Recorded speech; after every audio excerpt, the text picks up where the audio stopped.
பூச்சி போலே நின்றவனா இந்த ஒரு உடையானா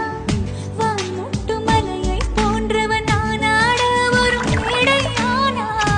என்னுள்ளே என்னை கண்டவள் யாரென்று என காணச் செய்தாள் கேளாமல் நெஞ்சை கொய்தவள் சிற்பம் செய்து கையில் தந்தாள் யுகம் யுகம் முகம் இது போதும் புகலிடம் என்று உந்தன் நெஞ்சம் மட்டும் போதும் மறு உயிர் தந்தாள் நிமிர்ந்திடச் செய்தாள் நகர்ந்திட